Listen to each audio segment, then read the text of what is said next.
Hi everyone, this is Mrs. Jane. I'm doing a read aloud of The Phantom Tollbooth by Norton Juster, illustrated by Jules Pfeiffer. And we're on Chapter 5, Short Shrift. Done what you've looked, angrily shouted one of the salesmen. He meant to say, look what you've done, but the words had gotten so hopelessly mixed up that no one could make any sense at all. Do going to what are, complained another, as everyone set about straightening up things as well as they could. For several minutes, no one spoke an understandable sentence, which added greatly to the confusion. As soon as possible, however, the stalls were righted and the words were swept into one large pile for sorting. The spelling bee, who was just quite upset by the whole affair, had flown off in a huff, and just as Milo had gotten to his feet, the police force of Dictionopolis appeared, loudly blowing his whistle. Now we'll get to the bottom of this, he heard someone say. Here comes Officer Shrift. Striding across the square was the shortest policeman Milo had ever seen. He was scarcely 2 feet tall and almost twice as wide. He wore a blue uniform with a white belt and gloves, a peaked cap, and a very fierce expression. He continued blowing his whistle until his face was beet red, stopping only long enough to shout, you're guilty, at everyone he passed. I've never seen anyone so guilty, he said as he reached Milo. Then turning toward Talk, who was still ringing loudly, he said, turn off that dog. It's disrespectful to sound your alarm in the presence of a policeman. He made a very careful note of that in his black book and strode up and down, his hands clasped behind his back, surveying the wreckage in the marketplace. Very pretty, he scowled. Who's responsible for all of this? Speak up or I'll arrest the lot of you. There was a long silence. Since hardly anybody had actually seen what had happened, no one spoke. You, said the policeman, pointing an accusing finger at the humbug, who was brushing himself off and straightening his hat. You look suspicious to me.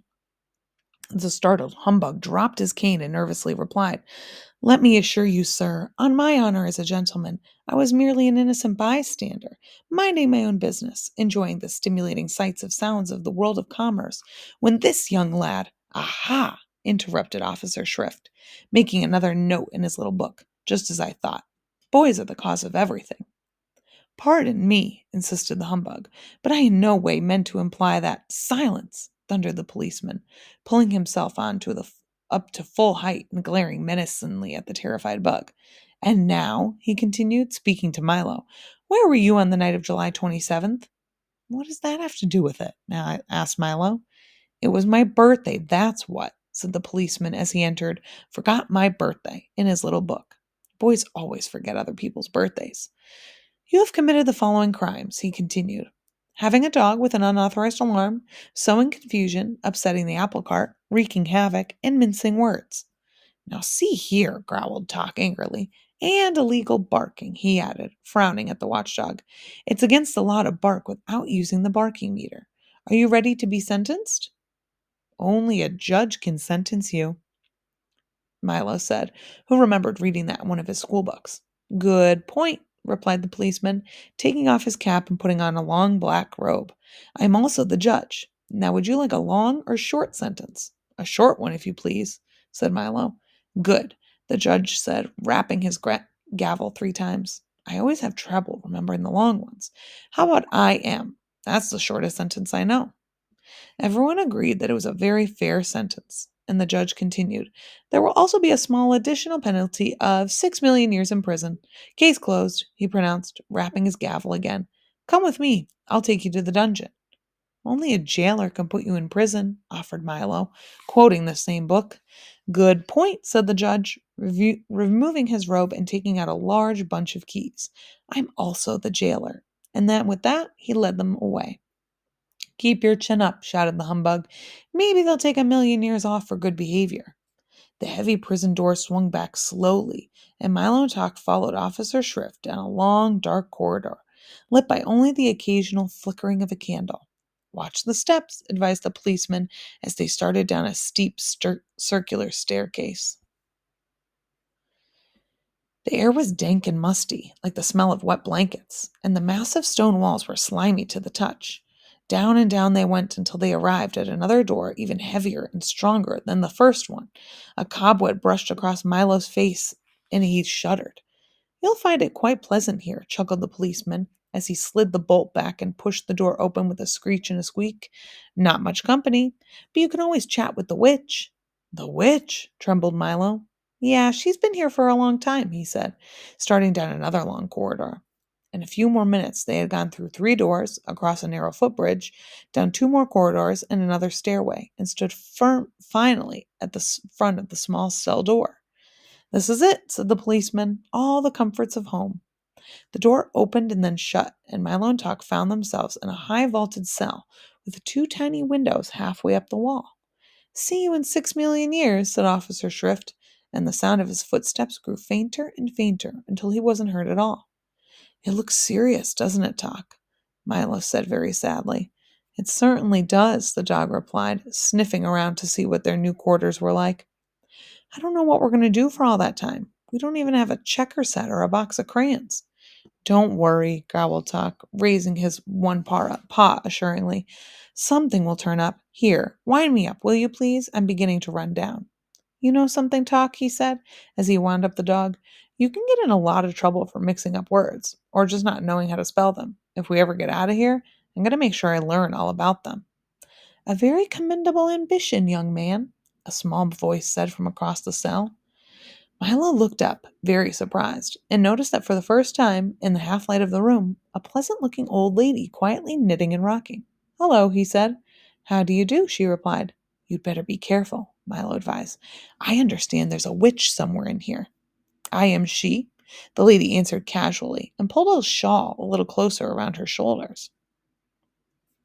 Milo jumped back in fright and quickly grabbed Tock to make sure that his alarm didn't go off, for he knew how much witches hated loud noises. Don't be frightened, she laughed. I'm not a witch. I'm a witch. Oh, said Milo, because he couldn't think of anything else to say. I'm faintly Macabre, the not-so-wicked witch, she continued, and I'm certainly not going to harm you. What's a witch? Asked Milo, releasing Tock and stepping a little closer. Well, said the old lady, just as a rat scurried across her foot, I'm the king's great aunt. For years and years, I was in charge of choosing which words were to be used for all occasions, which ones to say and which ones not to say, which ones to write and which ones not to write. And as you can well imagine, all of the thousands from to choose from, it was the most important and responsible job. I was given the title of official witch, which made me very proud and happy. At first, I did my best to make sure only the most proper and fitting words were used. Everything was said clearly and simply, and no words were wasted. I had signs posted all over the palace and marketplace which stated, Brevity is the soul of wit. But power corrupts, and soon I grew miserly and chose fewer and fewer words, trying to keep as many as possible for myself. I had new signs posted which said, An ill-chosen word is a fool's messenger. Soon sales began to fall in the market. People were afraid to buy as many words as before, and hard times came to the kingdom.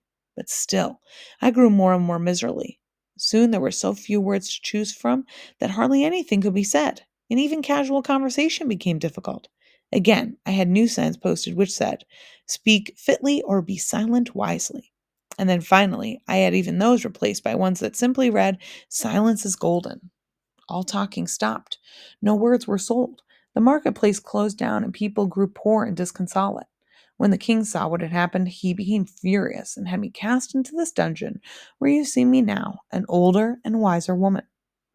That was many years ago, she continued, but they never appointed a new witch, and that explains why today people use so many words, and they can think themselves very wise for doing so. For always remember that while it is wrong to use too few, it's often far worse to use too many. When she had finished, she sighed deeply, patted Milo gently on the shoulder, and began knitting once again. And you've been down here ever since? Asked Milo sympathetically. Yes, she said sadly. Most people have forgotten me entirely, or remember me wrongly as a witch and not a witch. But it matters not, she went on unhappily, for they are equally frightened of both. I do not think you're frightening, said Milo, and Talk wagged his tail in agreement. I thank you very much, said faintly Macabre. You may call me Aunt Faintly. Here, have a punctuation mark. She held out a box of sugar-coated question marks, periods, commas, and exclamation points. That's all I've got to eat now. Well, when I get out of here, I'm going to help you, Milo declared forcefully. That's very nice of you, she replied. But the only thing that can help me is the return of rhyme and reason. The return of what? asked Milo. Rhyme and reason, she repeated. But that's another long story, and you may not want to hear it. We would like to very much, barked Talk. We really would, agreed Milo. And the witch rocked slowly back and forth as she told them this story.